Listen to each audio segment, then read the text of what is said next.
আজকে আমরা নতুন একটা টাইপ নিয়ে আলোচনা করব রাইটিং এর জন্য এবং আমি ওভারঅল আপনাদেরকে একটা স্টাডি প্ল্যান দিয়ে দেব যে অ্যাকচুয়ালি আমাদের কিভাবে আগাতে হবে আর কি ওভারঅল ব্যাপারগুলো নিয়ে কাজ করব। Alright, thank you. সো আমরা শুরু করছি আমাদের রাইটিং টাস্ক 1 দিয়ে। সবাই স্ক্রিনটা দেখতে পাচ্ছেন? ও নো, আমি তো স্ক্রিন শেয়ার করে নিই, ওয়েট, স্ক্রিনটা শেয়ার করে নিচ্ছি। ওকে, আমি স্টার্ট করতে যাচ্ছি লাইন গ্রাফ নিয়ে, দেন আমি বার গ্রাফ নিয়ে আমাদের ডায়াগ্রাম নিয়েও কাজ করব। As you can see, can you see the screen guys now? সবাই স্ক্রিনটা দেখতে পাচ্ছেন এখন? Yes, ভাইয়া দেখা যাচ্ছে। ওকে, দ্যাটস কুল। সো আমরা কাজ করতে যাচ্ছি হচ্ছে আলসার writing task 1, that's for the academic writing task 1 line graph. This is very important for you guys. এই টাইপটা অনেক বেশি ইম্পর্টেন্ট আপনাদের জন্য, হ্যাঁ, মানে লাইন গ্রাফটা মোরালেস একটু বেশি আসে আর কি। সো লাইন গ্রাফের জন্য আমরা আজকে কাজ করব। সো প্রথমত আমি যে কাজটা করছি, যে লাইন গ্রাফটা দেখতে পাচ্ছেন, এটা নিয়ে কাজ করব আমরা। সো একটা লাইন গ্রাফ যদি আপনারা একটু ভালো করে মনোযোগ দিয়ে ক্লাসটা করেন, সো হোপফুলি আপনাদের সব ধরনের প্রবলেমগুলো সর্ট হয়ে যাবে। যে কোনো গ্রাফ আসলে আপনারা লিখতে পারবেন। সো আমি একটু বুঝাই দিচ্ছি, একটু ধরবেন প্লিজ। বলা আছে you should spend about 20 minutes on this task, মানে তোমার উচিত হচ্ছে এই টাস্কের মধ্যে 20 মিনিটস স্পেন্ড করার। So বলা আছে the line graph below shows changes in the amount and the type of fast food consumed by Australian teenagers from 1975 to 2000. So আজকের যে গ্রাফটা নিয়ে আমরা আলোচনা করতে যাচ্ছি, এটা হচ্ছে type of the fast food, কিছু ফাস্ট ফুড আইটেম নিয়ে, এবং এগুলো অস্ট্রেলিয়ান টিনেজাররা 1975 থেকে 2000 সাল পর্যন্ত তারা কোন ফাস্ট ফুডটা কতটুকু খেয়েছে এবং এগুলোর মধ্যে কতটুকু চেঞ্জেস আছে, এটার উপর ওভারঅল একটা সার্ভে হবে। এবং নিচের লাইনটা দেখতে পাচ্ছেন, বলা আছে summarise information by selecting and reporting the main features and make comparisons or relevant. এবং আপনাকে কম্পেয়ার করতে হবে যেখানে এটা রিলেভেন্ট মানে প্রাসঙ্গিক আর কি, যেখানে আপনার কম্পেয়ার করার মতো সেখানে কম্পেয়ার করবেন। ওকে, সো লাইন গ্রাফটার দিকে আমরা একটু সবাই তাকাই। লাইন গ্রাফের দিকে আপনাকে ফার্স্ট অফ অল যেটা করতে হবে, আপনার গ্রাফটাকে বুঝতে হবে। সো গ্রাফটা বোঝার জন্য আমাকে ফার্স্ট অফ অল যে কাজটা করতে হবে সেটা হবে দেখতে হবে আমার এটাতে কয়টা টাইম আছে, কয়টা সাবজেক্ট আছে, এবং এটার ফিগারটা কি। ওকে, সো বলা আছে title consumption of fast food by Australian teenagers. Australian টিনেজারদের যে লাইক ফাস্ট ফুডের যে কনজামশনের বিষয়টা আছে, এটা নিয়ে আলোচনা করা আছে। সো এখানে আমাদের কিছু সাবজেক্ট আছে দেখতে পাচ্ছেন, like pizza, fish and chips and hamburgers. So এখানে টোটাল 3টা সাবজেক্ট, এবং 3টা সাবজেক্টই এখানে আলাদা আলাদা করে দেওয়া আছে। পিৎজাটা হচ্ছে যেটা, ফিশ অ্যান্ড চিপস হচ্ছে আমাদের রেড কালারটা, অ্যান্ড হ্যামবার্গার্সটা হচ্ছে যেটা।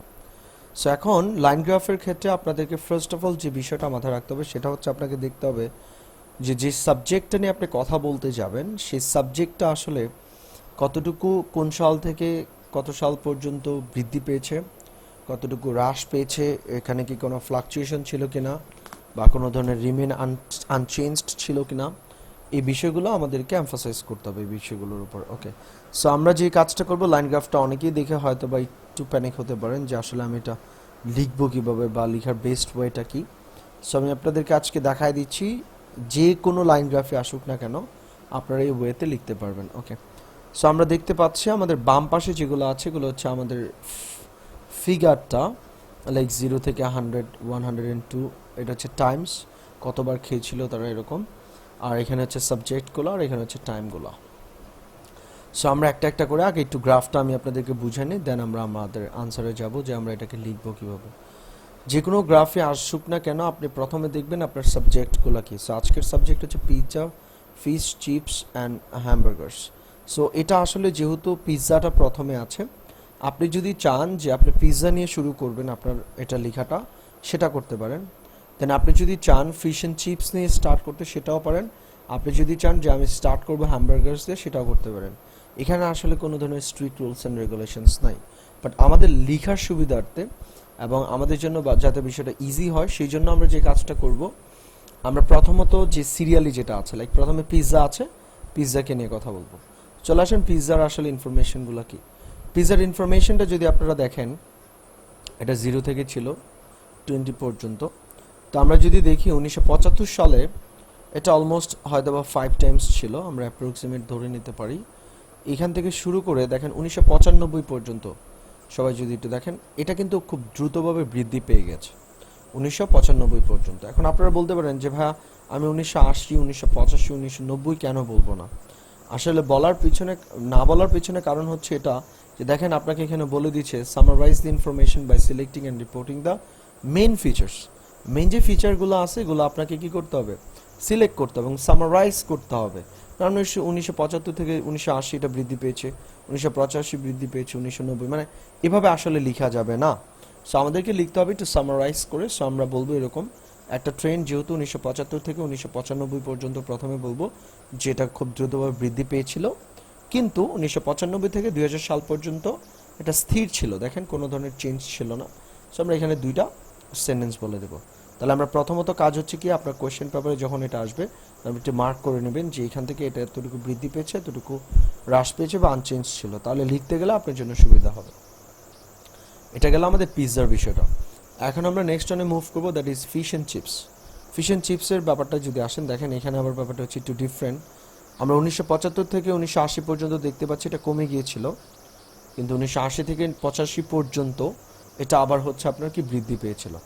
এখন দেখেন আপনারা যদি আবার এটা চিন্তা করেন যে না আমি ফিশ অ্যান্ড চিপসটাকে কি করব 1975 থেকে একদম 2000 সাল পর্যন্ত বলে দেবো যে এটা কমে গেছে, না আসলে এইভাবে হবে না।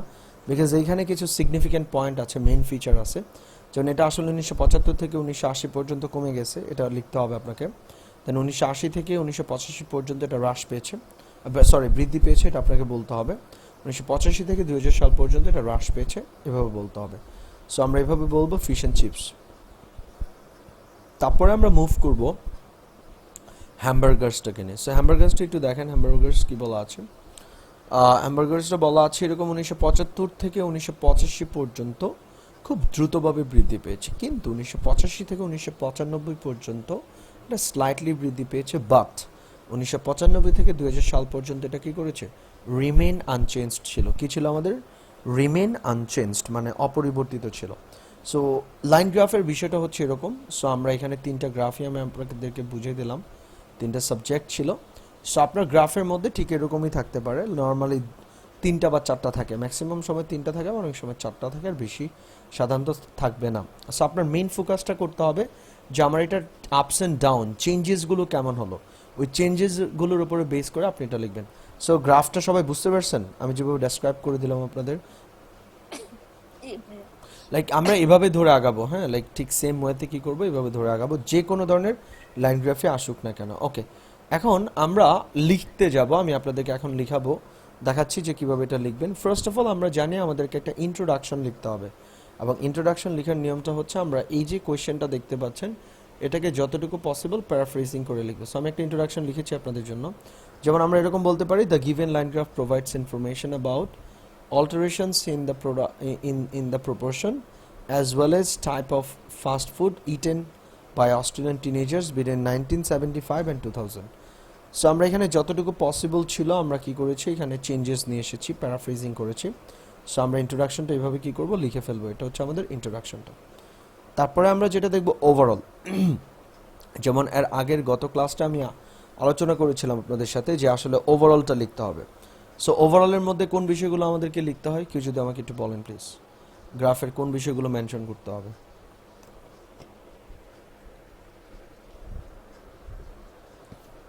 কোন বিষয়টা মানে ওভারঅলে আমরা কি লিখব?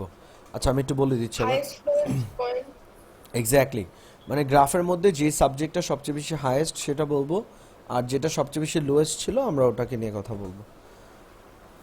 ঠিক আছে, অলরাইট। সো চলে আসেন আমরা এখন দেখি কোনটা হাইয়েস্ট ছিল কোনটা লোয়েস্ট ছিল। ওকে, সো এখন হাইয়েস্ট এবং লোয়েস্টে যদি দেখি, আপনি চিন্তা করবেন ওভারঅল এই টাইমটা 1975 থেকে 2000 সাল পর্যন্ত কোনটা হাইয়েস্ট ছিল কোনটা লোয়েস্ট ছিল। দেখেন তো হাইয়েস্ট এবং লোয়েস্ট কার কাছে কোনটা মনে হচ্ছে?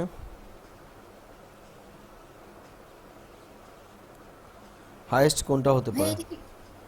পার সাবজেক্টের জন্য বলতে হবে নাকি টোটাল ধরে বলতে হবে? আমরা আসলে দুইটা সাবজেক্টকে এখানে পিক করব, যেহেতু তিনটা সাবজেক্ট, এখান থেকে যে কোনো দুইটা সাবজেক্ট হবে, একটা সাবজেক্ট হবে হাইয়েস্ট আর একটা সাবজেক্ট হবে লোয়েস্ট। সো আপনি একটু দেখেন আপনার কাছে কোনটা লোয়েস্ট মনে হচ্ছে এবং কোনটা হাইয়েস্ট মনে হচ্ছে। লোয়েস্ট ছিল পিৎজা আর হাইয়েস্ট হ্যামবার্গার্স। হ্যামবার্গার্সটা আমরা লাইক হচ্ছে হ্যামবার্গার্স আর fish and chips, which one? Alright, so আমরা এটা বলতে পারি যে হ্যাঁ, হাইয়েস্ট আমরা বলতে পারি হ্যামবার্গার্স, আর সবচেয়ে লোয়েস্ট ছিল আমরা বলতে পারি পিৎজাটা। কেমন? ওকে, সো ভাইয়া এখানে হাইয়েস্ট আর লোয়েস্টটা কিভাবে মানে আপনি আইডেন্টিফাই চিন্তা করবেন? করবেন, মানে এটা আসলে আইডেন্টিফাই অ্যাট আ গ্লান্সে আপনার কাছে যেটা মনে হয়। যেমন আমাদেরকে যদি পিৎজাটা দেখেন, দেখেন এটা আসলে শুরু হয়েছে এখান থেকে, এরকম করে গেছে, হ্যাঁ, এটা আসলে এইটির উপরে যায় নাই। বাট আপনি যদি চিন্তা করেন এই যে হ্যামবার্গার্স, হ্যামবার্গার্স কিন্তু সে কিন্তু মোরলেস একদম পুরো বৃদ্ধি পেয়েছে, অ্যান্ড ফাইনালি সেই এইটি গিয়ে একদম পুরো 100% পর্যন্ত ক্রস করেছিল। হ্যাঁ, বাট এই যে আমরা যদি আবার ফিশ অ্যান্ড চিপসটাকে নিয়ে আলোচনা করি, এটা কিন্তু আবার এটা ফ্লাকচুয়েট করে আবার কিন্তু অনেকটা কমে গিয়েছিল। কেমন? জাস্ট এরকম ছিল। সো আমাদেরকে অ্যাভারেজটা দেখতে হবে আর কি। এনিওয়ে, আমরা আজকে বলতে পারি পিৎজাটা লোয়েস্ট আর হ্যামবার্গার্সটা হাইয়েস্ট। সো এখানে দেখি কি বলা আছে আমাদের। হ্যাঁ, সো হাইয়েস্ট কি বলা আছে দেখেন, দ্য আমরা জানি ওভারঅল লেখার সময় এরকম লিখতে পারবো, overall the most striking aspect shown in this figure is that the proportion of the hamburgers was the highest while the percentage of pizza was the lowest over the period of time. So এই হচ্ছে আমাদের ওভারঅলটা, right? ওকে, so এই হচ্ছে introduction and ওভারঅলটা। সবাই two উঠায় ফেলেন, introduction and ওভারঅলটা লিখে ফেলেন। ডু ইট নাও, নোটটা নিয়ে নেন প্লিজ। অলরাইট, সো আমরা এখন মুভ করব। তাহলে আমাদের ইন্ট্রোডাকশনটা হয়ে গেছে, আপনাদের হোপফুলি সবার লেখা হয়েছে ইন্ট্রোডাকশনটা, অ্যান্ড আরেকটা হচ্ছে আমাদের কি ওভারঅলটা। সো এই দুইটা বিষয় আপনাদেরকে মাথায় রাখতে হবে। কি বললাম? ইন্ট্রোডাকশন অ্যান্ড ওভারঅলটা, এটা প্রথমত আপনাদেরকে লিখে ফেলতে হবে। কি বললাম?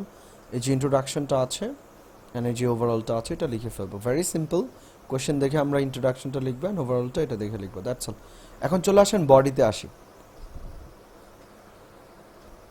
এখন অনেকের মধ্যেই কোয়েশ্চেন থাকতে পারে, যেহেতু তিনটা সাবজেক্ট, আমি কয়টা প্যারাগ্রাফে লিখবো বা সামথিং লাইক দ্যাট। আসলে এখানে প্যারাগ্রাফ নিয়ে কোনো ধরনের হেডেক করার কিছু নাই, এটা কমপ্লিটলি ডিপেন্ডস অন ইউ। আপনি চাইলে তিনটা প্যারাগ্রাফও লিখতে পারেন তিনটা সাবজেক্টের জন্য, বাট এটা খুব ক্লামজি মনে হবে। সো আমরা যে কাজটা করব সেটা হচ্ছে যে লাইক আইদার আপনি দুইটা সাবজেক্ট একটা প্যারাগ্রাফে লিখতে পারেন, আরেকটা সাবজেক্ট আরেকটা প্যারাগ্রাফে লিখতে পারেন। এখন বিষয়টা হচ্ছে, অনেকে বলতে পারেন যে ভাই একটা প্যারাগ্রাফে কেন আমি লিখবো না? এখন একটা প্যারাগ্রাফে লিখলে বিষয়টা কি, একটু প্যারাগ্রাফটা তিনটা সাবজেক্ট তো, সো এটা আসলে দেখতে খুব বেশি ভাল লাগবে না। সো এই জন্য আমরা এর জন্য মার্ক কাটা যাবে না অ্যাকচুয়ালি। সো আমরা যেটা করব, যতটা সুন্দর করে লেখা যায়, এটাকে যতটা পারফেক্ট ওয়েতে রিপ্রেজেন্ট করা যায় আমরা সেটা করব। সো এর জন্য আমার মনে হয় দুইটা প্যারাগ্রাফ করলে বেস্ট হবে বডির জন্য। সো আপনি ধরেন পিৎজা এবং ফিশ অ্যান্ড চিপসকে একটা জায়গায় রাখলেন, অ্যান্ড দেন হ্যামবার্গার্সকে নিয়ে আরেকটা বডি করলেন, বা আপনি পিৎজাকে নিয়ে একটা বডি করলেন আর ফিশ অ্যান্ড চিপস আর হচ্ছে হ্যামবার্গার্সকে নিয়ে আরেকটা বডি করলেন, এরকম আর কি। অলরাইট, সো এটা নিয়ে আসলে কোনো সে নাই। সো চলে আসেন আমরা এখানে বডিতে দেখি। বডিটা একটু ধরবেন, আমি একটু বুঝিয়ে দিচ্ছি। আমি একটু আগে আপনাদেরকে যে বিষয়টা বুঝালাম, যে সাবজেক্টগুলো কোথা থেকে কোথা পর্যন্ত যাবে বা এরকম, এই বিষয়গুলো আমরা এখন দেখবো এখানে। দেন আবার আমি আবার বুঝিয়ে দেবো, আপনাদের প্রবলেম নেই। ওকে, as it can be seen that the figure for pizza increased significantly from nearly 5 times in 1975 to just above 80 times in 1995. So চলেন আগে এটা গ্রাফে বুঝিয়ে দিই, 5 টাইমস থেকে কিভাবে 80 টাইমসে গেল 1995 পর্যন্ত। আমি বলেছিলাম আপনাদেরকে এরকম যে আসলে পিৎজাটা আমরা অলমোস্ট ধরতে পারি এখান থেকে এরকম, আমরা আমরা পিৎজাটা কি করতে পারি এখানে এরকম অলমোস্ট এরকম ধরতে পারি। সরি, এটা শুরু করেছি আমরা কি দিয়ে? হ্যাঁ, পিৎজা দিয়ে। আচ্ছা, একটু দেখেন, আমরা শুরু করেছি 1975 থেকে 1995 পর্যন্ত। খেয়াল রাখেন, এইটা খুব দ্রুতভাবে বৃদ্ধি পেয়েছে, এবং আমরা এখানে ধরলাম কিভাবে, নিয়ারলি প্রায় 5 টাইমস আপনাকে ধরে নিতে হবে, এটা 5 টাইমস থেকে শুরু করে 80 একটু উপরে মনে হচ্ছে। সো আমরা এখানে বলবো যে approximately or above, just above 80 Times in 1975, এখন 1995। সো এটা হচ্ছে আমাদের এতটুকু লিখলাম। এখন আমরা এর থেকে এই পর্যন্ত বলবো যেটা স্থির ছিল, রিমেন আনচেঞ্জ ছিল। সো এটা দেখেন আবার বলা আছে ফলোড বাই নো চেঞ্জ, কোনো চেঞ্জ ছিল না in the next 5 years. In the next 5 years, পরবর্তী 5 বছরে এটা কি ছিল না, কোনো ধরনের চেঞ্জ ছিল না, শেষ। এটা আমি তাহলে কি করলাম, কম্পেয়ার করে লিখে দিলাম। আমার তাহলে পিৎজার কাজ শেষ, পিৎজাকে নিয়ে যেটা আমি একটা সেন্টেন্সে কম্পেয়ার করে লিখে দিলাম, শেষ এটার কাজ। এখন আমরা মুভ করব ফিশ অ্যান্ড চিপসে। কোথায় যাব? Fish and chips. So fish and চিপসে প্রথমে বলবো 1975 থেকে 80, দেন 80 থেকে 85, দেন 1985 থেকে 2000 সাল পর্যন্ত।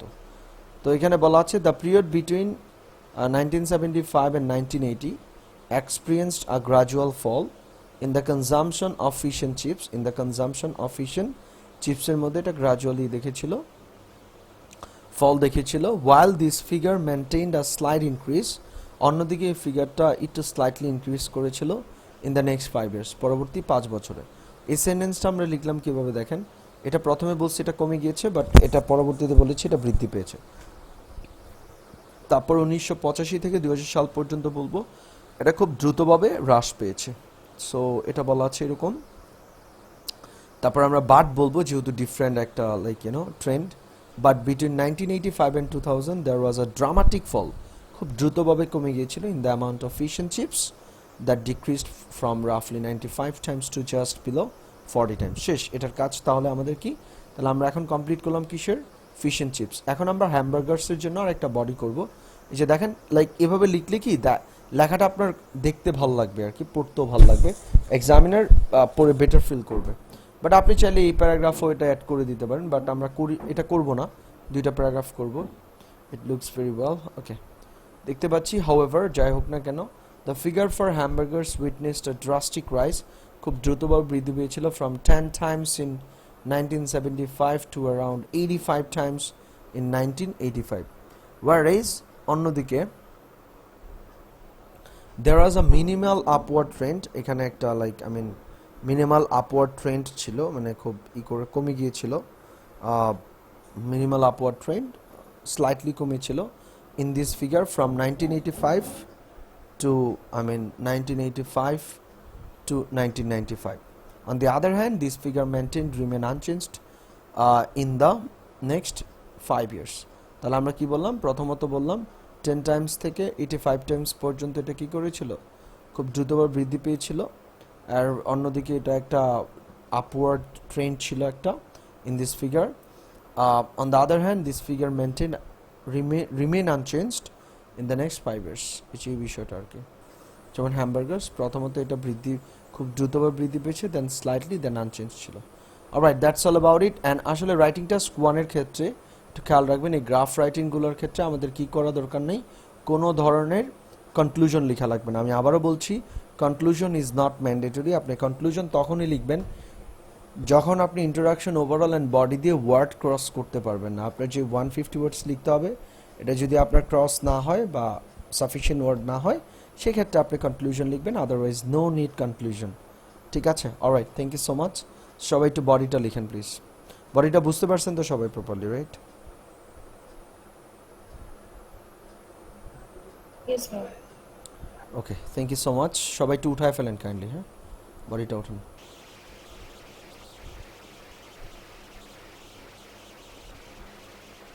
ওকে, so that's all about it, thank you so much. সবার লেখা হয়েছে আপনাদের? জি ভাইয়া। ওকে, সো আমরা এখন যে কাজটা করব সেটা নেক্সট কোয়েশ্চেন টাইপ, আরেকটা কোয়েশ্চেন টাইপ দেখবো, যেটা হচ্ছে ডায়াগ্রাম বলা হয় আর কি। সো দ্যাটস অল অ্যাবাউট, হ্যাঁ, about the letter the graph writing, line graph. So line গ্রাফগুলো সাধারণত আমরা এভাবেই লিখবো। জাস্ট মাথায় রাখবেন, জাস্ট একটা বিষয় মাথায় রাখবেন যে আসলে আমার যে গ্রাফটা আসছে, যে টেবিলটা যে লাইন গ্রাফটা আসছে, এটা কতটুকু কত ইয়ার থেকে কতটুকু পর্যন্ত বৃদ্ধি পেয়েছে, হ্রাস পেয়েছে, এই বিষয়গুলো আমাকে দেখতে হবে, কেমন? তাহলে দেখা যাবে আমাদের ওভারঅল বিষয়গুলো হয়ে যাবে। That's all about it. Okay, thank you so much. So আমরা এখন নেক্সট ওয়ানে মুভ করছি। সো আমরা এখন আলোচনা করতে যাচ্ছি হচ্ছে আমাদের ডায়াগ্রামটা নিয়ে, হ্যাঁ। So let's go for this one.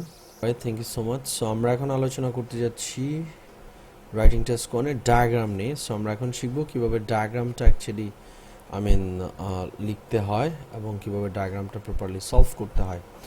So হয়তো বা একটুখানি ব্লার মনে হচ্ছে, আসলে ইমেজটা খুব বেশি না, হাই রেজুলেটেড না, হাই রেজুলেশনের না। অলরাইট, সো আমরা এখন আলোচনা করতে যাচ্ছি ডায়াগ্রাম নিয়ে। সো ডায়াগ্রামের বিষয়টা হচ্ছে আসলে এরকম, এখানে যেরকম দেখতে পাচ্ছেন, এখানে যেরকম আছে আমাদের বিষয়টা, এখানে বলা আছে যে আমাদের ডায়াগ্রামের যে বিষয়টা আছে দেখতে পাচ্ছেন। সো ডায়াগ্রামটা আমাদের এরকম থাকবে, এরকম একটা একটা প্রসেস বা লাইফ সাইকেল বা এরকম কিছু একটা থাকবে। সো এখানে যে বিষয়টা আমাকে মাথায় রাখতে হবে সেটা হচ্ছে, ফার্স্ট অফ অল আমাকে খেয়াল রাখতে হবে হচ্ছে যে আমি এটাকে কি লিখবো কিভাবে, হ্যাঁ খেয়াল রাখতে হবে আমি এটাকে কি করব লিখবো কিভাবে। সো এটা লেখার আগে আমাকে একটু মাথায় রাখতে হবে যে এইখানে যে স্টেপগুলো আছে এখানে কিছু স্পেসিফিক স্টেপ দেওয়া আছে, like step 1, step 2, step 3 and step 4 or something like that. এই স্টেপগুলো ধরে ধরে আমরা কি করব কাজ করব, অ্যান্ড দ্যাটস ওয়াই আমরা স্টেপ বাই স্টেপ কাজ করব। বাট অনেকেই যেটা হয় কি ডায়াগ্রাম দেখলে অনেকে একটু প্যানিক হয়ে যান আপনারা যে আসলে আমি ডায়াগ্রামটা লিখবো কীভাবে or something like that. So ডায়াগ্রামটা লেখা খুবই simple, just step by step আপনাকে প্যাসিভ সেন্টেন্সে লিখতে হবে। তো চলেন আমরা প্রথমত কোয়েশ্চেনটা বুঝি, তারপর আমি ডায়াগ্রামটা আপনাদেরকে বুঝিয়ে দিচ্ছি। যেহেতু দুইটা ডায়াগ্রাম আছে, দুইটাকে একই সাথে আমরা লিখবো। So let's go for that. So আমাদের এখানে কোয়েশ্চেনটা আমরা যদি দেখি একটু কী বলা আছে আমাদের কোয়েশ্চেনের মধ্যে। সো আমাদের কোয়েশ্চেনটা এরকম বলা আছে, you should spend about 20 minutes on this task. এই টাস্কের মধ্যে আমরা 20 মিনিট স্পেন্ড করবো, not more than that. The diagrams below show, নিচের ডায়াগ্রামটা আসলে দেখায় the life cycle of the silkworm, মানে life cycle of the silkworm. ডায়াগ্রামটা আসলে দেখাচ্ছে সিল্কওয়ার্মের লাইফ সাইকেলটা, অ্যান্ড দ্য স্টেজেস এবং স্টেজগুলো in the production of the silk cloth, এবং সিল্ক ক্লথের যে স্টেজগুলো আছে এগুলো। দেন নিচে বলা আছে, তাহলে এখানে দুইটা বিষয়, একটা হচ্ছে লাইফ সাইকেল অফ দ্য সিল্কওয়ার্ম, সিল্কওয়ার্মের একটা লাইফ সাইকেল, আরেকটা হচ্ছে the stages in the production of the silk cloth, আরেকটা হচ্ছে আপনাকে কি করতে হবে মানে সিল্ক ক্লথের যে স্টেজগুলো আছে এগুলো। সো দুইটা ব্যাপার বলা আছে, বলা আছে summarise the information by selecting and reporting the main features and make comparisons where relevant. Alright, so চলে আসে আমরা এখানে, আমরা 1 বাই 1 চিন্তা করব, দুইটা একসাথে লিখতে যায় না, মানে স্টেপ বাই স্টেপ যেতে হবে। আচ্ছা, এটা আমরা দেখতে পাচ্ছি লাইফ সাইকেল অফ দ্য সিল্কওয়ার্ম, আর এটা দেখতে পাচ্ছি প্রোডাকশন অফ সিল্ক ক্লথ। প্রথমত কাজ করব আমরা life cycle of the silkworm নিয়ে। Okay, go for this one. Life cycle of the সিল্কওয়ার্মে এরকম বলা আছে, নাম্বার 1 দেখতে পাচ্ছি আমরা এক্স, একটা পোকা দেখা যাচ্ছে পাতার উপরে এক্স রাখছে। এটা আসলে এখানে ব্ল্যাক অ্যান্ড হোয়াইট দেখা যাচ্ছে, বাট এক্সামে এরকম একটু কালারফুল থাকবে আর কি বিষয়গুলো, পাতাটা বা লিফটা যেটা আছে এটা এটার কালারে থাকবে। সো প্রথমত এই পোকাটা কিছু এক্স ডিম রাখছে অন আ লিফ, একটা পাতার উপরে। ঠিক 10 দিন পরে এক ধরনের সিল্কওয়ার্ম লার্ভা হচ্ছে এখান থেকে, এবং দেন মালবেরি লিফ এটা এটা তারা খাবার হিসেবে নিচ্ছে। অ্যান্ড 4 to 6 উইকস পর তাদের বডি থেকে এক ধরনের আঁশ তারা ছেড়ে দেয়, সিল্ক থ্রেড যেটাকে বলে, অ্যান্ড লার্ভাগুলো বের হয়ে আসে। দেন 3 to 6 ডেজ পরে এটা কোকন হয় অ্যাকচুয়ালি, অ্যান্ড ওভারঅল 16 ডেজ পর দেন তারা একটা পরিপক্ক একটা পোকা হয়, মত হয়। সেটা হচ্ছে লাইফ সাইকেলটা। আমরা যদি নিচের ডায়াগ্রামটা দেখি, বলা আছে প্রোডাকশন অফ সিল্ক ক্লথ, এখানে আবার হচ্ছে কিভাবে সিল্ক ক্লথ প্রডিউস করা হয়, এটা আসলে আবার এখানে মেনশন করা আছে, এটা হচ্ছে আবার এই রিলেটেড। সো প্রথমত আমরা যে কাজটা করব, দেখতে পাচ্ছেন কোকন, এই যে কোকনটা, এই কোকনটাকে প্রথমত সিলেক্ট করব আমরা, মানে সিলেক্ট করা হয়। তারপরে দেখেন বয়েল, মানে গরম পানির মধ্যে দিয়ে এটাকে বয়েল করানো হয়।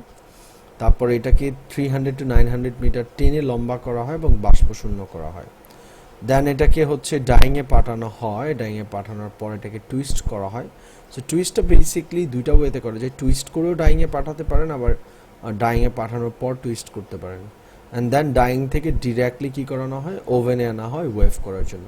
সো এই হচ্ছে আমাদের স্টেপগুলো। সো আমরা প্রথমত হচ্ছে দেখব, লাইক যে বিষয়টা দেখতে হবে সেটা হচ্ছে যে এটার যে স্টেপগুলো আছে, এটা যে কীভাবে ধারাবাহিকভাবে যাচ্ছে, এখানে যে স্টেপগুলো দেখবেন জাস্ট এগুলোকে আপনি রিপ্রেজেন্ট করবেন, দ্যাটস ইট। সো প্রথমত আমরা ইন্ট্রোডাকশন লিখবো, তারপর ওভারঅল লিখবো, তারপরে আমরা বডিতে যাব। সো ইন্ট্রোডাকশনটা একটু যদি সবাই দেখি, একটু ধরেন বলা আছে কি, the given diagrams provide information about the life cycle of the silkworm as well as the stages in the production of the silk cloth.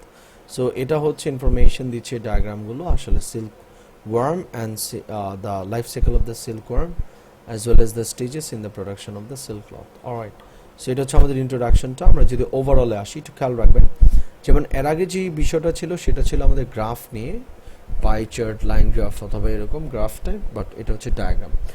আগেরগুলোর মধ্যে ওভারঅলের মধ্যে আমরা হাইয়েস্ট অ্যান্ড লোয়েস্ট পয়েন্ট লিখেছি, বাট যখন আপনি এই ধরনের ডায়াগ্রামটা পাবেন তখন আপনাকে আবার একটু ডিফারেন্ট ওয়েতে কী করতে হবে, আগাইতে হবে। কি বললাম, ডিফারেন্ট ওয়েতে আমাদেরকে কী করতে হবে, একটু আগাইতে হবে। কেমন?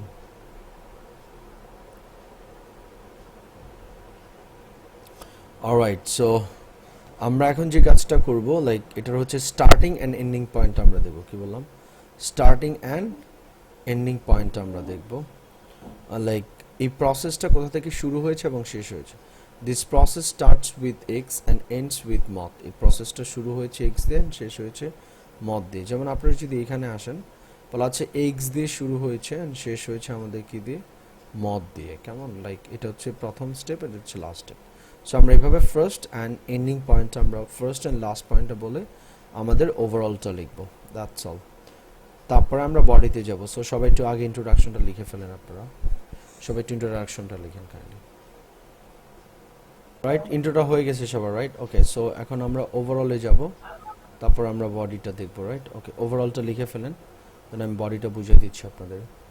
Right, so this is the overall sentence actually, যেটা দেখতে পাচ্ছেন এখানে হচ্ছে আমাদের ওভারঅল সেন্টেন্সটা। সো আমরা এখন মুভ অন করবো আমাদের নেক্সট ওয়ানে, বডিটাতে। সো বডিটাতে একটু খেয়াল রাখবেন, যেহেতু দুইটা গ্রাফ, অনেকেই চিন্তা করতে পারেন আমি কি এটা একটা প্যারাগ্রাফ লিখবো না দুইটা প্যারাগ্রাফে লিখবো। সো এটা আসলে দুইটা প্যারাগ্রাফে লেখাটাই বেস্ট। ভাইয়া এখানে কি সবসময় দুইটা গ্রাফই আসবে না একটা আসতে পারে? এটা আসলে ডিপেন্ডস, সামটাইমস একটা আসে, সামটাইমস দুইটা আসে। সো এটা আসলে বলা যায় না, হ্যাঁ। ওভারঅলে তবে সেকেন্ড কোনো কিছু লিখলে এটা এমনিতেই লাইক একটু দেখেন এখানে যে বিষয়গুলো আছে, দিস ভেরি সিম্পল। আমরা যেভাবে লিখলাম আর কি এখানে, লাইক হার্ভার্ড দিয়ে স্টার্ট করে আমরা প্রত্যেকটা স্টেপ বাই স্টেপ উঠাবো, লিখবো। উঠায় ফেলেন সবাই কাইন্ডলি।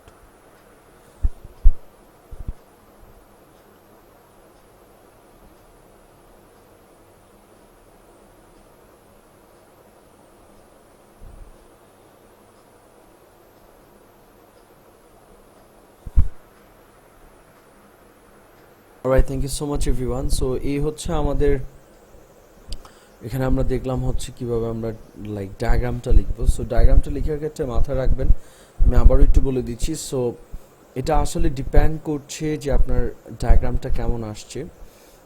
এই ডায়াগ্রামের উপরে জাস্ট আপনার কাজ হচ্ছে কি করা, লাইক লেখা স্টেপ বাই স্টেপ, যেভাবে স্টেপগুলো আছে প্রতিটা স্টেপ ধরে ধরে আপনি জাস্ট লিখবেন। অ্যান্ড যেটা আপনার লেখার সময় নোটিস করেছেন কি না আই ডোন্ট নো, এখানে কিন্তু আপনাকে জাস্ট মোরলেস আমরা সবচেয়ে বেশি প্যাসিভ সেন্টেন্স ইউজ করে লিখেছি। সো এই ধরনের গ্রাফগুলো সাধারণত আপনাকে প্যাসিভ সেন্টেন্সই লিখতে হবে, নট গ্রাফ, আই মিন ডায়াগ্রামগুলো একটু খেয়াল রাখবেন, সবসময় প্যাসিভ সেন্টেন্সে লিখতে হবে, কেমন? Alright, thank you so much. So that's all about it. So হচ্ছে ডায়াগ্রামটা। সো ডায়াগ্রামটা আবার সবাই একটা কোয়েশ্চেনের সাথে এটা আনসারটা আবার একটু ম্যাচ করাবেন, তাহলে দেখবেন আরও ইজি মনে হবে। Alright, thank you so much. So আমি এখন আপনাদেরকে একটা স্টাডি প্ল্যান দেবো। সো স্টাডি প্ল্যানের জন্য সবাই একটু খাতা কলম বের করবেন কাইন্ডলি, হ্যাঁ। অলরাইট, সো আমি স্টাডি প্ল্যানের জন্য একটা প্ল্যান আপনাদেরকে, স্টাডি প্ল্যান আমি দিয়ে দিচ্ছি। আসলে স্টাডি প্ল্যানটা আপনাদের কীরকম হবে আর কি, যে আমাদের অ্যাকচুয়ালি যে প্ল্যানটা হবে, প্ল্যানটা আমাদের কীরকম হবে। অলরাইট, সো আসলে প্ল্যানটা হবে এরকম, যেমন আমরা যখন আইদার প্র্যাকটিস করব, বা আমরা এখন ফর এক্সাম্পল যেহেতু সব কিছুই কমপ্লিট করেছি, এখন লিসনিং, স্পিকিং, রিডিং, রাইটিং সব কিছুই কমপ্লিট করেছি, এখন আমাদের কাজ হচ্ছে জাস্ট কি করা, লাইক প্র্যাকটিস করা, বেশি বেশি প্র্যাকটিস করে আমাদের কি করা, লাইক হচ্ছে আমাদের স্কিল ইমপ্রুভ করা এবং এক্সামের জন্য প্রিপেয়ার করা। আচ্ছা, সো স্টাডি প্ল্যানটা এরকম হবে। আমি প্রথমত কথা বলতে যাচ্ছি রাইটিংটা নিয়ে, যেহেতু রাইটিং নিয়ে আজকে আমি আলোচনা করছিলাম। রাইটিংয়ের জন্য স্টাডি প্ল্যানটা, যেহেতু আমরা জানি আমাদের দুইটা টাস্ক, একটা হচ্ছে টাস্ক 1, আরেকটা হচ্ছে আমাদের কি টাস্ক 2। সো টাস্ক 1-এর জন্য আপনারা যে কাজটা করবেন, যে গ্রাফগুলো আমি দেখালাম এই গ্রাফগুলো আপনারা দেখবেন, এই গ্রাফগুলো ভালো করে দেখবেন, অ্যান্ড গ্রাফগুলো লেখার ট্রাই করবেন নিজেদের মতো করে, pie chart, bar graph, line graph, diagram, এগুলো একটু ভালো করে দেখার ট্রাই করবেন। সো এগুলো একটু ডায়াগ্রাম খুবই কম আসে, আমি একটু বলে নিচ্ছি, ডায়াগ্রাম খুবই কম আসে। সো আপনারা টাস্ক 1টা একটু ভালো করে এইভাবে প্র্যাকটিস করবেন, বেশি বেশি করে লেখার ট্রাই করবেন।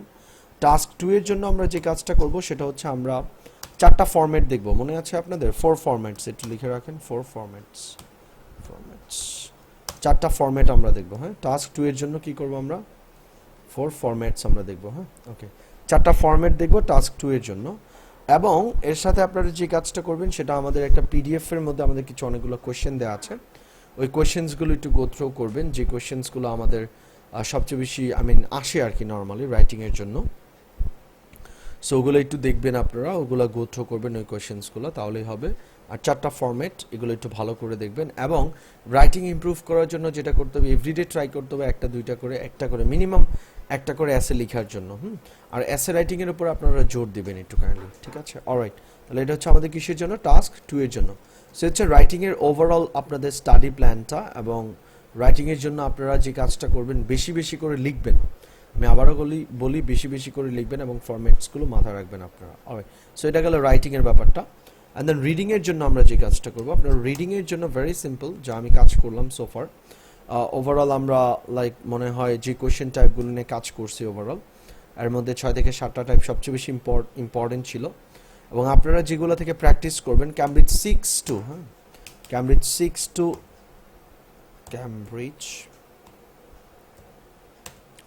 ক্যামব্রিজ লিখে রাখেন 6 to 15 পর্যন্ত। হ্যাঁ, 6 to 15 পর্যন্ত আপনারা কি করবেন, প্র্যাকটিস করবেন। আমি আবারও বলি, রিডিংয়ের জন্য অন্য কোনো ম্যাটেরিয়ালস বা কিছুই ফলো করার দরকার নাই। রিডিংয়ের জন্য আপনারা শুধুমাত্র ক্যামব্রিজ 6 to 15 পর্যন্ত দেখবেন, এবং আমি ক্লাসের মধ্যে যে ধরনের আপনাদেরকে টিপস অ্যান্ড ট্রিক্স টেকনিক্সগুলো দেখাইছি, এগুলো ধরে আপনারা কাজ করবেন। এগুলো হচ্ছে রিডিংয়ের জন্য। রিডিংয়ের জন্য যেভাবে কাজ করবেন, 1 আওয়ার করে একটা প্যাসেজ ধরে কাজ করবেন, সলভ করার ট্রাই করবেন বিষয়গুলো 1 আওয়ার করে কেমন? ওকে, থ্যাংক ইউ। সো এটা হচ্ছে আমাদের ক্যামব্রিজ 6 to 15 পর্যন্ত রিডিংয়ের জন্য। আর আমি যে টাইপগুলো বলেছি সবচেয়ে বেশি ইম্পর্টেন্ট রিডিংয়ের জন্য, ওগুলোর উপর একটু জোর দিবেন বেশি করে। দেন লিসনিংয়ের জন্য যদি আমরা কথা বলি, লিসনিংয়ের জন্য মোরলেস বিষয়টা সেম আমাদের। লিসনিংয়ের জন্য আমরা যে কাজটা করব, ক্যামব্রিজ 6 to 15 লিখে রাখেন। লিসনিংয়ের জন্য আমরা কি করব, প্রত্যেকটা বইয়ে 4টা করে টেস্ট আছে। লিসনিংয়ের জন্য ক্যামব্রিজ 6 to 15, এবং আপনারা ফুল টেস্ট দিবেন। এখন 40টা করে কোয়েশ্চেন সলভ করবেন, দেখবেন কার কয়টা হয়। যেগুলো ভুল হবে এগুলোকে আবার রিভাইজ করার ট্রাই করবেন, এবং ওই আনসারসগুলো ধরার ট্রাই করবেন যে কেন ভুলগুলো হচ্ছে, অর সামথিং লাইক দ্যাট। দেন আমি কথা বলবো আলসার স্পিকিং নিয়ে। যদি বলি, স্পিকিংয়ের জন্য আপনাদেরকে যেটা করতে হবে, ফর স্পিকিংয়ের জন্য হচ্ছে আমার যে হ্যান্ড নোটসগুলো ছিল, আমাদের হ্যান্ড নোটসগুলো যেগুলো ছিল, আই মিন পিডিএফগুলো যেগুলো ছিল, লাইক ফর পার্ট 1, 2, 3, হ্যাঁ, part 1, part 2 and part 3। So hand notes for speaking part 1, 2, 3, হ্যাঁ, ওকে। এগুলোর জন্য একটু দেখবেন। অ্যান্ড হচ্ছে কোয়েশ্চেনের জন্য আপনারা পিডিএফটা দেখবেন, প্লাস পিডিএফ, হ্যাঁ। পিডিএফ বলতে আমাদের অ্যাকচুয়ালি স্পিকিংয়ের জন্য আমরা আপনাদেরকে কিছু পিডিএফ দেওয়া হয়েছিল, যে পিডিএফগুলোর মধ্যে অ্যাকচুয়ালি আমাদের পার্ট 1, 2, 3 ওপরে যে কোয়েশ্চেন্সগুলো আছে, রিসেন্ট টপিকগুলো। সো এই ধরনের টপিকগুলো যদি দেখেন, মোরলেস আপনার কমন পাওয়ার পসিবিলিটি আছে। সো আপনাদের স্পিকিংয়ের জন্য কাজ হচ্ছে ফরম্যাট ওয়াইজ, ফরম্যাটগুলো ধরে ওই কোয়েশ্চেন্সগুলো প্রতিদিন একটা করে কি করবেন, কিউ কার্ড মিনিমাম প্রতিদিন 2টা বা 3টা করে ট্রাই করবেন প্র্যাকটিস করার জন্য, সেটা আপনাদের জন্য বেস্ট। এটা হচ্ছে আমাদের স্পিকিংয়ের জন্য। সো এই হচ্ছে আমাদের ওভারঅল স্টাডি প্ল্যানটা। এখন কথা হচ্ছে, আপনারা বলতে পারেন যে ভাই প্রতিদিন 4টা মডিউলস নিয়ে কাজ করা সম্ভব না। সো আমার রেকমেন্ডেশন কি? রেকমেন্ডেশন হচ্ছে আসলে বেস্ট হচ্ছে টাচে থাকা প্রত্যেকটারই। সো যেহেতু আসলে এভরিডে 4টা মডিউলস যদি করা পসিবল না হয় কারো পক্ষে, অ্যাটলিস্ট যাতে 2টা করতে পারেন। কি বললাম, প্রতিদিন। লাইক আজকে আমি রিডিং অ্যান্ড রাইটিং করলাম, আগামীকালকে লিসনিং অ্যান্ড স্পিকিং করবো, দেন আগামী পরশু আমি আবার এই 2টা নিয়ে কাজ করবো, দেন আফটার দ্যাট আমি বাকি 2টা নিয়ে কাজ করবো। এরকম হবে আপনাদের স্টাডি প্ল্যানটা। আর যদি কেউ খুব বেশি টাইম না দিতে পারেন, তার জন্য হচ্ছে আজকে রাইটিং, তারপরে রিডিং, তারপরে লিসনিং, তারপরে স্পিকিং, মানে ইচ অ্যান্ড এভরিডে একটার পর একটা এভাবে কাজ করবেন। আবার কেউ এরকম করেন না যে আজকে এই এক সপ্তাহ রাইটিং নিয়ে কাজ করব, পরের সপ্তাহ রিডিং, তারপরের সপ্তাহ লিসনিং, তারপরের সপ্তাহ স্পিকিং। তাহলে কিন্তু আপনি ওই যে স্পিকিংয়ে আসতে আসতে রাইটিংয়ে কী করছেন ওটা আবার ভুলে যাবেন। সো আলসের ব্যাপারটা কিন্তু একটু ডিফারেন্ট। আপনাকে কি করতে হবে, কিপ ইন টাচে থাকতে হবে প্রত্যেকটা। যেমন আমার ক্লাসে কিন্তু আমি এরকম করি নেই যে শুধু রাইটিং করাই নাই, কিন্তু আমি কিন্তু প্রত্যেকটা ক্লাসেই কিন্তু মানে দেখা গেছে 2টা করে মডিউলস রাখার ট্রাই করেছি সোফার, যতটুকু পসিবল ছিল। হয়তো বা লিসনিংয়ের সাথে স্পিকিংয়ের সাথে রিডিং, বা রাইটিংয়ের সাথে লিসনিং, মানে এরকম করে একটা কম্বিনেশন কিন্তু ছিল। সো ব্যাপারটা কিন্তু এরকম হয় না যে প্রথমে আমি সব রিডিং কমপ্লিট করেছি তারপরে, এরকম না ব্যাপারটা। সো আপনারাও সেম ওয়েতে কাজ করবেন, তাহলে কি হয়, আপনার প্র্যাকটিসে কনসিস্টেন্সিটা থাকে এবং বেটার করবেন আর কি। That's all about it. So এই হচ্ছে আপনাদের স্টাডি ম্যাটেরিয়ালস অ্যান্ড স্টাডি প্ল্যানগুলো। এভাবে ধরে একটু কাজ করবেন কাইন্ডলি সবাই, কেমন? Alright, thank you. ঘন্টা আছে না, এই 1 ঘন্টার মধ্যে তো আপনাকে কাজ করতে হচ্ছে 40টা কোয়েশ্চেন নিয়ে, তাই না? সো এই 40টা কোয়েশ্চেনের জন্য যদি আপনি কাউন্ট করেন, আপনি কিন্তু একটা কোয়েশ্চেনের সর্বোচ্চ পাইলে 1.5 মিনিট করে পাবেন। আর বেশি কিন্তু আপনি পাবেন না। এখন আমাদের কিন্তু এরকম হয় যে আমরা যখন কোনো কোয়েশ্চেন সলভ করতে যাই, তখন ধরেন 5টা কোয়েশ্চেন আছে, 2টা আমি ইজিলি পেয়ে যাই, 3 নাম্বারটা আনসারটা মিলাইতে পারি না। আমি মনে হয় আনসারটা পেয়ে গেছি, বাট হচ্ছে না। Already 2 minute, 3 minute, 4 minute, 5 minute খরচ করে ফেলছেন একটা কোয়েশ্চেনের জন্য। এই জিনিসটা কিন্তু হয় আপনাদের, ইভেন দ্যাট আপনাদের ফাইনাল টেস্টেও কিন্তু এরকম হবে। আমার আপনাদের কাছে রিকোয়েস্ট এটা, দয়া করে আপনারা ওই কোয়েশ্চেনটা নিয়ে ফরওয়ার্ড করবেন না, ওটা স্কিপ করে নেক্সট ওয়ানে চলে যাবেন। মানে আমি বুঝাতে চাচ্ছি, দেখেন আপনি যদি একটা কোয়েশ্চেনের উপরে 5 মিনিট দেন, এরকম মিনিমাম 5-6টা কোয়েশ্চেন থাকে, আপনি যদি 5 মিনিট করে 4টা কোয়েশ্চেনেই কাউন্ট করেন, 4-5 20, আপনার কিন্তু একটা প্যাসেজ সলভ করার টাইম টোটাল এই 5টা কোয়েশ্চেনই কিন্তু নিয়ে যাবে। তখন কিন্তু আপনারা টাইম ম্যানেজমেন্ট করতে পারবেন না, যার ফলে যেটা হয় আপনারা তাড়াহুড়া করে ইজি আনসারগুলোও কী করবেন, ভুল করবেন। এই জন্য আমার রেকমেন্ডেশন এবং রিকোয়েস্ট সবার কাছে, কেউ দয়া করে কোনো কোয়েশ্চেনের উপরে 2 মিনিটের বেশি দিবেন না। এখন আপনি বলতে পারেন যে ভাই আমি বুঝবো কীভাবে? লুক, আপনি যখন সলভ করতে যাবেন, দেখেন 5টা কোয়েশ্চেনের মধ্যে 5টা কোয়েশ্চেন কিন্তু টাফ থাকে না। আমরা যে ক্লাসে করেছি দেখেছেন না, কিছু 1-2টা কোয়েশ্চেন একটু টাফ থাকে। আপনার কাজ হচ্ছে প্রথমে 5টা কোয়েশ্চেন আছে এখানে, দেখেন পড়েন, 2টা সলভ করছেন, 3 নাম্বার আইসা দেখছেন আপনার স্টাক, অলরেডি 2 মিনিট হয়ে গেছে, I am not getting my answer. আপনি একটু স্মার্টলি কী করেন, 4 নাম্বারে মুভ করেন। এখন আপনি যদি বলেন যে না আমাকে এটা আনসার করতেই হবে, তাহলে ভাই কিচ্ছু করার নাই, আপনার টাইম ম্যানেজমেন্ট হবে না, কিচ্ছু হবে না, দেখা যাবে আলটিমেটলি আপনি আপনার ডিজায়ার্ড স্কোর পাবেন না। আমি এটা আপনাকে কিন্তু একদম মানে ডেফিনেট করে বলে দিচ্ছি, এটা আপনারা করেন, অনেকেই করেন এরকম, যে আমি পারতেছি না কেন, এটা পারতে হবে, আমার এটা তো পেয়ে যাবো, এই মনে হয় পেয়ে গেছি, এরকম ব্যাপারগুলো হয়। দয়া করে নিজেকে একটু বলবেন যে না, I have to skip it out. 2 minute খেয়াল রাখবেন সবাই, ম্যাক্সিমাম 2 মিনিট। রিডিংয়ের টাইম ম্যানেজমেন্ট অনেকে অনেক টেকনিক এটা ওটা দেবে আপনাকে, বাট এটা হচ্ছে সবচেয়ে ইম্পর্টেন্ট বিষয়। আপনি যদি এটা মেনটেন না করেন, আপনি দেখা যাবে আলটিমেটলি কি করবেন, ট্র্যাপে পড়বেনই, আপনার টাইম আপনি কিন্তু পাবেন না। সো দয়া করে আপনারা এই বিষয়টা একটু কাইন্ডলি মাথায় রাখবেন। আরেকটা বিষয় হচ্ছে, কোনো কোয়েশ্চেন যদি খুব বেশি ডিফিকাল্ট মনে হয়, আনসার পারছি না বা এটা স্কিপ করে নেক্সট ওয়ানে চলে যাবেন। কি বললাম? স্কিপ করে নেক্সট ওয়ানে চলে যাবেন, এটা একটা ব্যাপার গেল।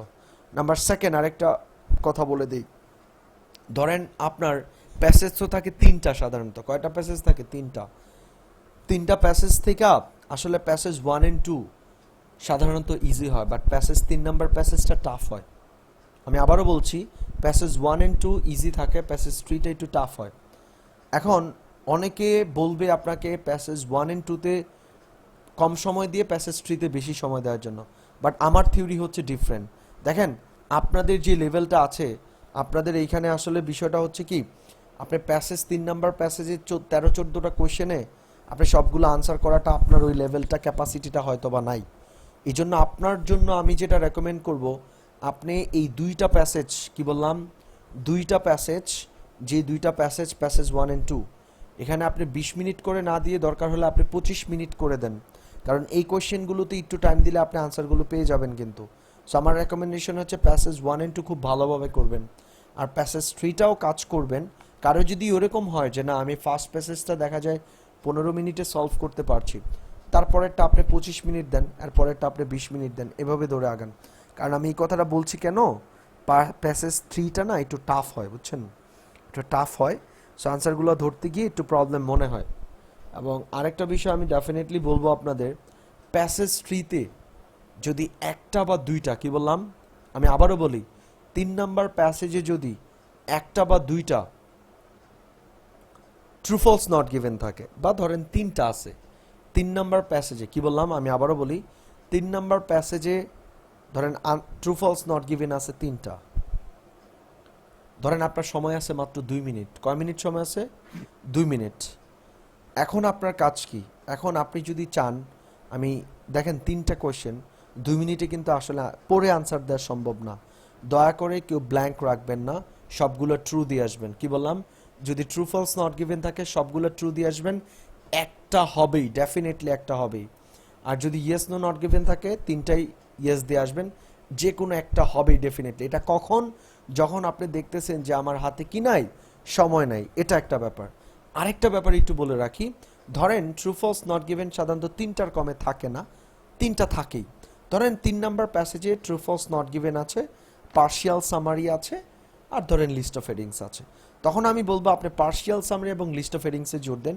ট্রু ফলস এই 3টার জন্য সময় নষ্ট করবেন না, কারণ 3 নাম্বার প্যাসেজ তো আপনি পড়ে টোরে যদি দেন সর্বোচ্চ হবে আপনার 2টা, 3টা কারেক্ট করতে পারবেন না আপনি। তখন আপনার কাজ হচ্ছে কি করা, ওগুলা 3টাকে আন্দাজে সব ট্রু দিয়ে দিবেন বা ইয়েস দিয়ে দিবেন। এটা আমি বলছি লাস্ট প্যাসেজের জন্য এবং লাস্ট মোমেন্টের জন্য। যদি 3টা থাকে তাহলে ওটার জন্য টাইম নষ্ট না করে 3টা দিয়ে দিবেন, কেমন? তাহলে দেখা যাবে আমার আলটিমেটলি মানে একটা হবে এখান থেকে ডেফিনেট, আমার টাইমও এখানে নষ্ট হচ্ছে না। এই টাইমটা আমি দেখা গেল 4-5 মিনিট আমি বাকি কোয়েশ্চেনগুলোতে দিতে পারলাম। সো এই যে থিওরিগুলো আছে, ব্যাপারগুলো আছে, এগুলো একটু আপনারা মাথায় রেখে আগাবেন, কেমন? আর ডেফিনেটলি 2 মিনিটের বেশি কোনো কোয়েশ্চেনই দেওয়া যাবে না।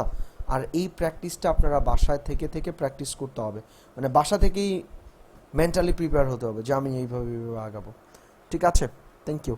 হ্যাঁ, এটা হচ্ছে আপনাদের রিডিংয়ের জন্য ব্যাপারটা, এগুলো একটু দেখবেন আর কি। আর কারো কোনো কিছুতে সমস্যা প্লিজ?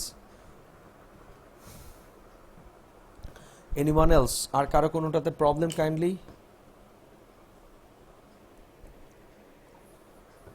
ভাইয়া ফুল মক টেস্ট দিতে যাচ্ছিলাম আর কি। হ্যাঁ আপু, সেটা আমি বলছিলাম, আপনারা যেটা করেন এখানে তো আসলে like all of them are not prepared for that actually. So আমি একটু পার্শিয়ালি নেব সবার জন্য। আর আমি আপনাদের দুজনকে বলছি যে আপনারা আফটার দ্য ক্লাস আমাকে নক দিবেন মেসেঞ্জারে। হ্যাঁ, নক দিলে আমি বলে দেবো like what you guys have to do আর কি। অলরাইট, সো হ্যাঁ যাবো তো। হ্যাঁ হ্যাঁ একটু হ্যাঁ, শালম ভাই বলেন। ওই পরীক্ষাটা কি এট এ টাইম 4টা স্কিলের উপরই হয়? আসলে পরীক্ষাটা 2 দিনে হবে। আপনি যে ডেটে ধরেন এই মাসের, ফর এক্সাম্পল যেমন সামিয়ার পরীক্ষা হচ্ছে মনে হয় 21 তারিখ, রাইট? 21 না 23? হ্যাঁ 21, হ্যাঁ 21 ভাইয়া 21। ওর যেমন হচ্ছে 21, তাহলে তার দেখা যাবে কি তার রিটেনটা হবে 21 তারিখ। মানে রিটেন বলতে লিসনিং, রাইটিং এবং রিডিং, এই ডেটে হবে তার। 21 তারিখে হবে রিটেন, মানে এই 3টা।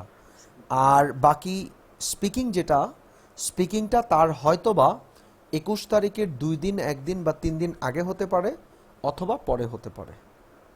বুঝতে পারছেন? এরকম আর কি বিষয়টা। আচ্ছা জি, alright, thank you so much. So আপনারা হচ্ছে আগামী বৃহস্পতিবার দিন সবাই রাইটিং টেস্টটা দিবেন। হ্যাঁ শফিক ভাই কিছু বলতে যাচ্ছেন? No, it's okay. আমি একটা ফুল মক টেস্ট দিতে চাচ্ছি, এটা জি জি জি জি share জি করতে চাইছিলাম। Thank you. আচ্ছা আচ্ছা, সমস্যা নেই ভাই, সমস্যা নেই। আমি সবাইকে আমি বলে দিচ্ছি হ্যাঁ কি করতে হবে আপনাদেরকে। অলরাইট, সো আমি আমি- হ্যাঁ হ্যাঁ বলেন। না, মেসেঞ্জারে নক করবো আমি। হ্যাঁ হ্যাঁ, মেসেঞ্জারে নক দিলে আমি বলে দিচ্ছি। আমি আমি বলে দিচ্ছি আর কি, কেমন? আচ্ছা, অলরাইট, সো আমি একটু বলে দিই আপনাদেরকে, এখানেই বলে দিই মেসেঞ্জারে মরলে সেখানে যেহেতু সবাই আছেন। আচ্ছা একটু বলি, আসলে আমরা আগামী আগামী কি, হ্যাঁ আগামী হচ্ছে আপনার যেটা করবেন আর কি, আমি সবাইকে একটু রেকমেন্ড করছি একটা। আগামী বৃহস্পতিবার দিন আমি রাইটিং টেস্টটা নেব, সবাই ওটা দিয়ে দেন। আমি বিকেলের মধ্যেই কোশ্চেন দিয়ে দেবো, সেটা আপনাদের কনভিনিয়েন্ট টাইমে লিখে আমাকে পাঠিয়ে দেবেন। আর ফুল মক টেস্টের জন্য আপনারা যেটা করবেন, আপনাদের ফুল মকের জন্য লুক, যেহেতু আমাদের ফুল মক টেস্টের জন্য ফুল মকটা আমাদেরকে এভাবে করতে হবে। আপনারা লিসনিংয়ের কি বললাম, লিসনিংয়ের জন্য আমি একটু বলে দিচ্ছি। স্পিকিংটা আমি আপনাদেরকে স্পিকিংটা আমি আপনাদেরকে যেটা করব, আমি ইন্ডিভিজুয়ালি হয়তো বা একটা স্ট্রেচে আমি টাইম দিতে পারবো না, বাট আমি ইন্ডিভিজুয়ালি এক একজনকে এক একটা টাইমে আমি আপনাদেরকে ভিডিওর মানে লাইক লাইভের মতো করে আর কি, লাইক আপনাদেরকে আমি যেটা করব, ক্লাস সেশনে এসে আমি আমাদের গুগল মিট দিয়ে আমি নেব, গুগল মিট দিয়ে আমি ভিডিও অন করে, প্রত্যেকের ভিডিও অন করতে হবে। আমি যারা যারা আমার সাথে স্পিকিং টেস্টটা দেবেন প্রত্যেকে যেটা করবেন, স্পিকিংটা আমার আলাদা করে নিতে হবে আর কি। হ্যাঁ, সো আমি স্পিকিংটা আপনাদেরকে যেটা করব, আপনাদের স্পিকিংটা আমি কিন্তু ফুল মকের কথা বলছি। স্পিকিংটা আপনারা যেটা করবেন সেটা হচ্ছে যে স্পিকিংয়ের জন্য আপনারা আমি লিঙ্ক দিয়ে দেবো, লিঙ্কে ক্লিক করবেন, এটা আমরা একটা কনভিনিয়েন্ট টাইম করে নেব আর কি। সো এই টাইমের মধ্যে আপনারা বসে আমি বলে দেবো যে এই টাইমে আমরা পরীক্ষাটা নেব। আমি তো আপনাকে আমি পাঠিয়ে দেবো, আপনার ভিডিও অন করবেন, আমার ভিডিও অন থাকবে, লাইক হচ্ছে ডিরেক্ট ফেস টু ফেসের মতো করে আমি একটা স্পিকিং টেস্ট নেব। সো স্পিকিংয়ের স্কোরটা আমি স্পিকিংয়ের পার্ট 1 to 3 এই তিনটার উপরেই নেওয়া হবে। এটা একদম ফাইনাল এক্সামের মতো অ্যাসেস করা হবে, পরীক্ষাটাও নেওয়া হবে। কেমন? এটা গেলেও স্পিকিংয়ের জন্য এইভাবে নিতে হবে। আর রাইটিং, লিসনিং, স্পিকিংয়ের জন্য আমি একটু বলে দিচ্ছি আপনাদেরকে। লিসনিংটা আপনারা যেটা করবেন আর কি, লিসনিংটা সাধারণত আপনারা যেটা করবেন, আমরা যেটা অনলাইনে যেভাবে টেস্টটা প্রেফার করি আর কি, আপনারা লিসনিংয়ের টেস্টের জন্য আপনাদেরকে হচ্ছে যেটা করতে হবে, আপনারা চাইলে এটা নিজেরা দিতে পারেন, দিয়ে আমাকে জানাতে পারেন যে ভাই এতটা বা এতটা লিসনিংয়ে হয়েছে, দেন আমি ওটার সাথে অ্যাড করে আমি কাউন্ট করে জানাই দিতে পারবো আপনাদের ওভারঅল স্কোরটা এরকম আসবে। এটা একটা। বা আরেকটা হতে পারে আমি লিঙ্ক দেব, ওটা থেকে আপনারা কি করবেন, আপনারা লিখে আপনার আনসারসগুলো আমাকে পাঠাতে পারেন, আমি চেক করে দিতে পারি, এটা করতে পারেন। আর লিসনিংয়ের পরীক্ষাগুলো আসলে সাধারণত ক্যামব্রিজ বেস করে আপনাদেরকে দিতে হবে। কিসের কথা বললাম? ক্যামব্রিজ বেস করে আপনাদেরকে কি করতে হবে, দিতে হবে। এখন তারপরেও আমি এটা আপনাদেরকে অ্যারেঞ্জ করে দেবো না, প্রবলেম নাই, আমি অনলাইনে আপনাদেরকে এটা দিয়ে দেবো, আপনারা ওটার উপরে কি করবেন, লাইক আনসারগুলো করে আমাকে পাঠিয়ে দিবেন, এটা হবে লিসনিংয়ের জন্য। আর রাইটিংয়ের জন্য যেটা করবেন, আমি একটা স্ট্রেচ আমি কোশ্চেন দিয়ে দেবো, আপনারা ওটা লিখে টাইপ করে আমাকে পাঠিয়ে দিবেন। আর রিডিংয়ের জন্য আমি কোশ্চেন্সের পিডিএফ দিয়ে দেবো আপনাদেরকে, মক টেস্টের পিডিএফ, ওগুলো আনসারগুলো করে আপনারা আমাদেরকে পাঠিয়ে দিবেন, আমাকে পাঠিয়ে দিবেন। দেন আপনাদের ওভারঅল লাইক প্রত্যেকটাতে যেটাতে ওভারঅল কী কী থাকছে, কোনটাতে কত করে আপনার স্কোরগুলো থাকছে, দেন প্রত্যেকটা স্কোর আপনাকে করে দেওয়া হবে। ঠিক আছে? সো আপনারা যদি মকটা দিতে চান, আজকে কি বার? আজকে মঙ্গলবার না, কালকে বুধবার, বুধ, বৃহস্পতি। আচ্ছা, সো আপনারা তাহলে ফুল মক যদি দেন আর কি, একটা কাজ করেন, আজকে কয় তারিখ? 1 মিনিট, আজকে তো হচ্ছে 10 না, 10 তারিখ। 10 তারিখ। আচ্ছা, একটা কাজ করেন, আপনারা একটু কষ্ট করে সবাই যারা যারা ফুল মক দিতে চাচ্ছেন, কি বললাম, যারা ফুল মক দিতে চাচ্ছেন এই 10 তারিখে একটা পার্শিয়াল মক দেন, আর আপনারা 15 তারিখে একটা ফুল মক দিতে পারেন। আমি সব কিছু অ্যারেঞ্জ করে রাখলাম, দিয়ে দিলাম, আপনারা ওই 3টা আমাকে দিয়ে পাঠিয়ে দিলেন, আপনারা 3টা করে, আমি লিসনিং, রিডিং, রাইটিং আর আপনার স্পিকিংটা আমি এর মধ্যে ওই দিনই আমি একটা টাইম করে আপনাদেরকে আমি স্পিকিংটা নিয়ে নিলাম। ইজ ইস ওকে? হ্যাঁ, আমরা কি আপনাকে নক দিব মেসেঞ্জারে? হ্যাঁ, 15 আপু আমি একটু বলি শোনেন, ওই কোশ্চেন পাঠানোটা, কোশ্চেন জি জি ভাই, কোশ্চেন সেটা মানে সেটা ব্যাপার না, আইদার মেসেঞ্জারও পিডিএফ, তো মেসেঞ্জারও দেওয়া যাবে, মেলও দেওয়া যাবে, মানে যেভাবে বেটার হয় আমি সেটাই করবো না, সেটা it's not a big deal. But টাইমের কথাটা আমি বলছিলাম, আপনারা কি তাহলে সানডে দিতে পারবেন? পারবো। হ্যাঁ রিদি আপু? ভাইয়া ভাইয়া আমরা কয়টা ফুল মক দিতে পারবো? আপু আপনারা মক দিতে পারবেন আনলিমিটেড, আপনার কয়টা মক লাগবে আমাকে বলেন। নরমালি 5টা মক আমরা দিই আর কি, 5টা মক দেই, কেমন? এখন আমার কথা হচ্ছে, শুনেন আপু আমি একটু বলি, মকগুলো না আপু লাইক খুব বেশি দরকার হয় না, 2টা 3টা মক দিলে এনাফ, বোঝা যায় যে তার লেভেলটা কতটুকু বা তাকে কোন জায়গাটাতে কাজ করতে হবে আর কি, কেমন? মানে একটা মক দিলে আমি বুঝতে পারবো আপনার ওভারঅলটা এরকম স্কোর একটা আসবে বা এরকম কিছু আর কি, বুঝতে পারছেন? সো এটা আর কি বিষয়টা, আর তেমন কিছু না। জেনারেলি 5টা মক আপনি দিতে পারবেন আর কি, কেমন? That's it. অলরাইট, সো হচ্ছে আপনারা তাহলে আর কারো মানে কেউ যদি আর আগে দিতে চান সেক্ষেত্রে আমাকে নক করেন, আমি অ্যারেঞ্জ করে দিয়ে দিব, না দিয়ে দিন, প্রবলেম নাই। ঠিক আছে? জি ভাই, okay, so that's all, thank you so much everyone. আর গ্রুপেতে আপনারা আছেনই লাইক, আর আমি এটা দিয়ে দেবো না আপনাদের, কি যেন বলে, আই মিন ওই যে কোয়েশ্চেনটা দিয়ে দেবো না, হ্যাঁ পিডিএফ গুলো আমি দিয়ে দিচ্ছি, প্রবলেম নেই। Alright, thank you so much everyone. আর তাহলে আগামী বৃহস্পতিবার দিন আমাদের আমি পরীক্ষা নেবো আর কি, পরীক্ষাটা দিয়ে দেবেন অনলাইনে। Thank you so much.